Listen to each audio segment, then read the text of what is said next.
I want to expand on a little point that I made yesterday about what it is that really has the Sony executives scared outside of Al Sharpton. And make no mistake, they are scared of Al Sharpton. We may laugh at it, and we would be right to laugh at it, but I'm telling you it is a great indicator of where we are now. The executives at Sony, particularly Amy Pascal, but I'm sure all of them, are scared to death of Al Sharpton. They're scared to death of what Sharpton could mean to their business. Stop and think about that for a second. But aside from that, one of the things that's really driving the fear at Sony, I believe, I could be wrong, doubt it, but I think one of the major fears is the private information being revealed in person-to-person emails, such as what this producer Scott Rudin thinks of Angelina Jolie and how Amy Pascal answers, and what Amy Pascal thinks of whoever else. I mean, it's high school on parade. Remember, in high school, the big clique, whether you were in it or not, there was something you noticed. Between class, members of the clique were passing notes to each other in the hallway on the way to the next class.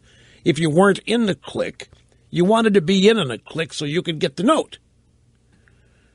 And if you were in the clique and got the note, then you were, even if you were only one of 2 or 3 people sharing the note, then you were at the really high point of the clique. Well, those notes are the equivalent of this email in the big clique, and everybody's seeing now. And we're finding out that these great humanitarians are nothing of the sort.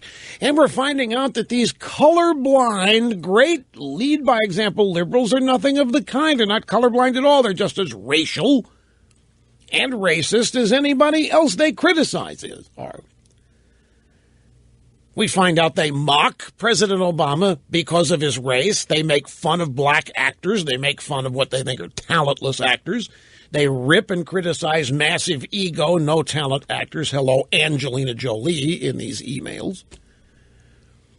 And I really believe that it's the threat of even more of those being released that has these Sony executives in a dither. I really, really do. And I think there's evidence to support this. Have you noticed, ladies and gentlemen, that the entertainment Illuminati, from the Oprah on up or down, depending on where you place her, are all suggesting, they're coming out their very best adult voices and their most mature attitudes, and they're tisking the media for even publishing the content of these emails. And they are quietly to loudly to forcefully to pleadingly asking, begging, demanding, suggesting to the media that they not publish the details of these emails discovered via the hack, because it's just beneath us. Oh, yes. No one needs to know this. None of these emails would have been written had the people involved known that everybody was going to read them, and therefore they're not really anybody else's business. Tisk. You in the media shouldn't be writing and publishing these emails because it's just why helping the hackers. It's helping those who are threatening our dear friends in the Hollywood community at Sony and so forth. Now, isn't that telling, too?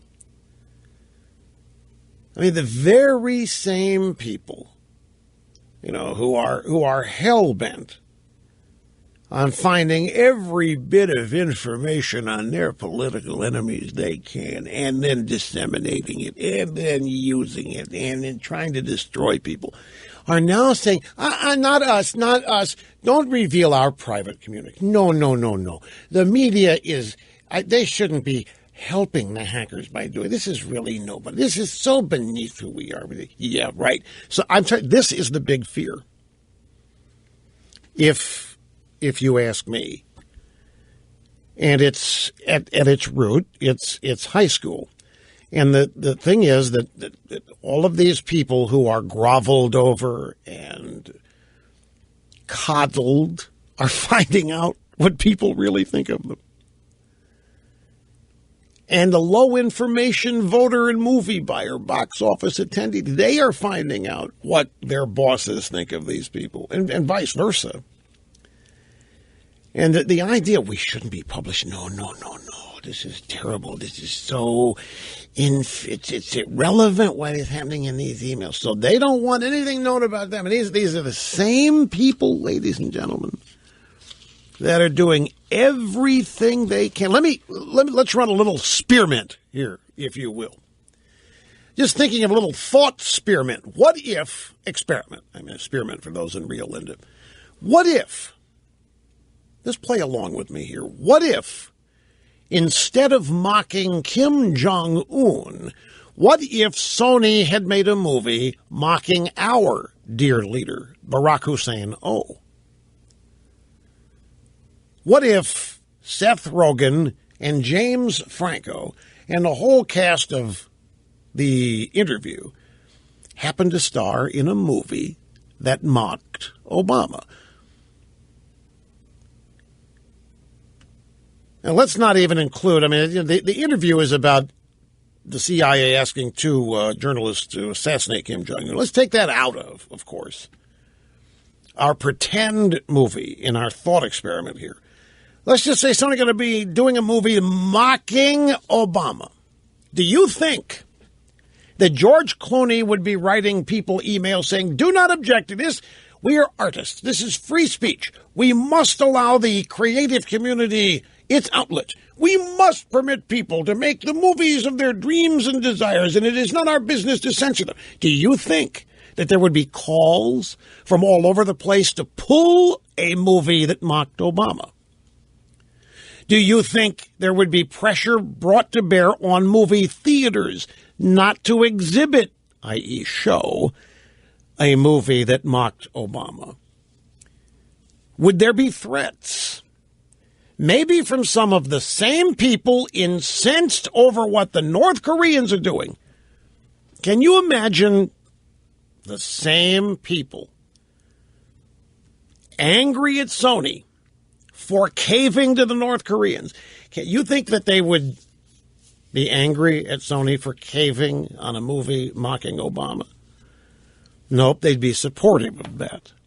They would be leading the charge to make Sony cave. If there's a movie mocking Obama, you know as well as I do that this same bunch from Oprah on down or up, whoever, would be all over Sony to pull that movie and not show it anywhere and not put it on the web, not make it available to torrent sites, not make it available for sale, no video on demand, no nothing.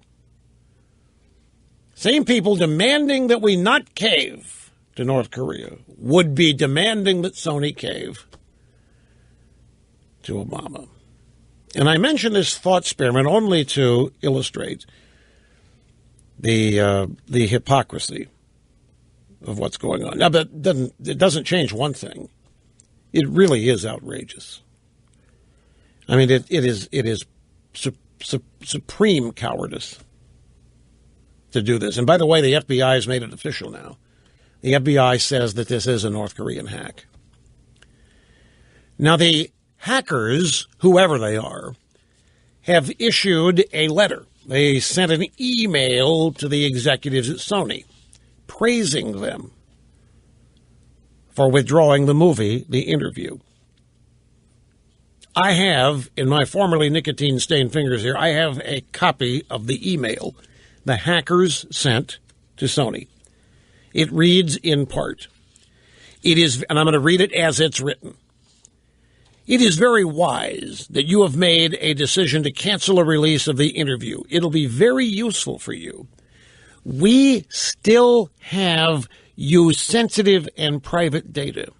We ensure the security of your data unless you make additional trouble.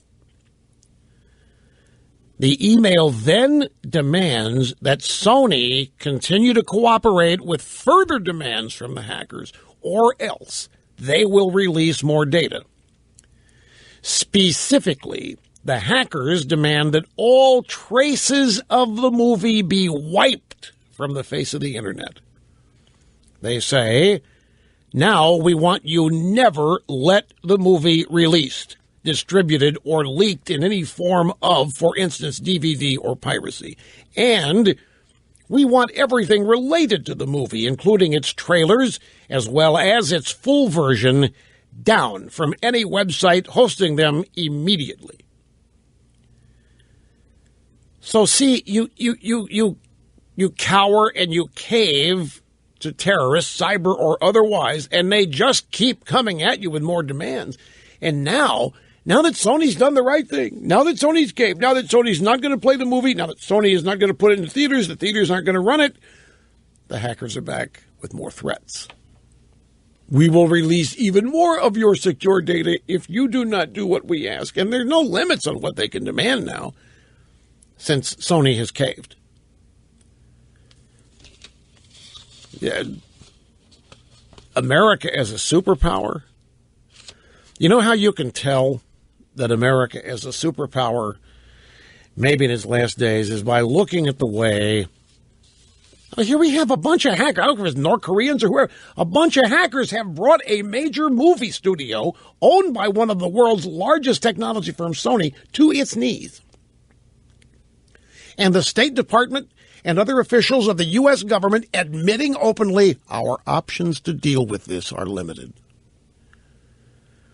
Now, if you happen to be the mullahs in Iran looking at this, if you happen to be Bashar al-Assad in Syria, if you happen to be anybody, imagine you're the Castro brothers, and you see a picture of Obama sniffing a Cuban cigar at a White House party Wednesday night, and then you see the government saying, oh, my God, this is why I got into government. That's what Marie Hart's. This is why I did it. This is the reason I wanted to get into government. Do such productive things as opening up relations with Cuba.